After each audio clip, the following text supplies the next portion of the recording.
Hello Epic 7 and welcome to this week's Hall of Trials video. This week is not a good week for Dagger Sicar, guys. If you don't have your Nilgal Dagger Sicar banged out, you're probably going to be waiting 3 more weeks. The conditions on this fight are that if you have 2 or more debuffs on the boss and you hit him, you get hit with an attack down. That's really difficult to deal with.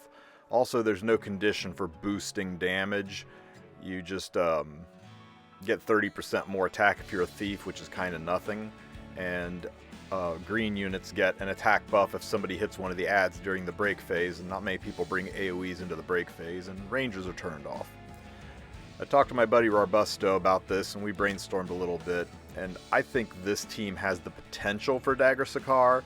And what we're doing here is we're using command model Leica to give everybody immunity, and the immunity will keep the attack down from being applied to Sirmia, allowing us to stack multiple debuffs, because Sirmia has a heal block on her S1 combined with the defense break on Camilla. It will take crackerjack timing, perfect tuning, and really good gear to pull this off. I think it's possible, and I may try it when we get free unequip next weekend. By the way, there's free unequip next weekend. But I'm not going to try it right now because I'd have to re-gear my entire account, and I'm getting ready to go on holiday for a couple of days, and I just don't want to mess with it right now. So instead, I'm going to give you a full auto SSS Plus team, which is what most of you should probably do. So this is the full auto team I came up with. I'm sure there are others, but this took minimal re-gearing. The only thing I did for Vivian is I put her on speed boots because I didn't want her attack to be higher than Sirmia's when she gets the greater attack buff, and I gave her the Warhorn artifact for extra damage. I did change her EE to the one that cleanses a debuff to try to help with poisons, but that's not that important. Sinful Angelica, I put her on Celestine just for a little extra healing. Thought it might help with survivability. You could most certainly run a damage artifact like Card of Small Miracles or Water Gun. Her EE does not matter at all, and she doesn't need to be that fast. This is my standard Hunt Camilla. She doesn't need to be on a rage set. It's just a little bit extra chip damage. You can run basically any Camilla, but you do want her to be on Benimar's Tachi. Without that artifact, it'll be a little bit more difficult to get her to perform, though not impossible. Sirmia, it's just my standard mid-tier rage set Sirmia. Nothing special or fancy about her. I didn't put any super high-end gear on her. Make sure she's got the S1 EE for double hits and Cruel Mischief for extra damage. Now, hindsight being 2020, I should have swapped Vivian and Singelica's places because Vivian is very, very fragile and has trouble surviving. So make sure Camilla and Sirmia's skills are turned off, because you want Camilla to always dual attack with the Tachi or with the attack buff from Vivian, and you don't want Sirmia to waste time activating her S2. Attack buff and greater attack buff are similar enough. Now, even if you don't get the double hit there, Sirmia pushes phase with that second attack. Now that we're inside of the break phase, everybody still has immunity on, so even when we start to stack multiple debuffs, like there, we've got 2 debuffs, but we aren't being plagued by the attack down because we've got immunity on everybody. And what makes Vivian so perfect for this is it's a 3-turn immunity, so it should last the entire break phase. We got to 2.4 million coming out of the break phase. Not amazing, but good enough.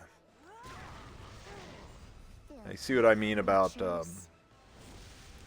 Vivian's health getting really low. If Sinful Angelica was up front, she could probably tank a few hits, but the cleanse EE pays off on Vivian. When she S3s, she removes the poisons. But it's not enough to keep her alive, so definitely put Sinful Angelica up front and Vivian in the back to give yourself a little extra survivability.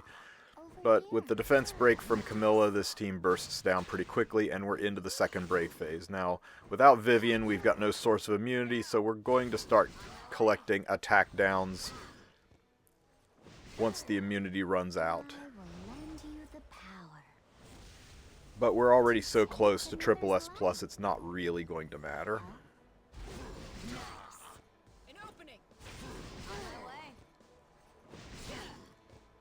So Camilla's the first to get an attack down, and now Sirmia's got an attack down. We've got no way to really cleanse that but we're already well above SSS plus. We're at 5.2. We only needed 4.5, so that's a pretty solid SSS plus team. I think if Vivian was still alive, we would have pushed it even farther.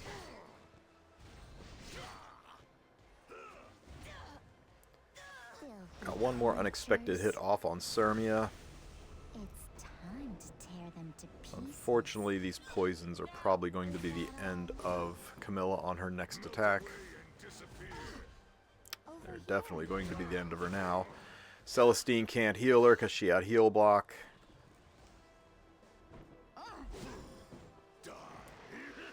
And this is an ignore ER strip, so even the immortality buff will get removed by that. But still, there's your SSS plus full auto team with, you know, out changing a whole bunch of gear, just moving some artifacts and maybe swapping a boot here or there. Rank 74 on full auto. Anyway, like I said, I believe it is possible to get Dagger Sicar in this with the first team I showed, but I just don't have the time right now to test it out. I will try it next week, probably during free unequip. Until then, if you have any questions, ask them in the comment section. If you have a good idea for a Dagger Sicar team, I'd love to hear it, because this one is really not easy. The highest scores are in the 8 million range right now, and you've got to get 10 million to get to Dagger Sicar. So anyway, have a great rest of your weekend, everybody. Take care.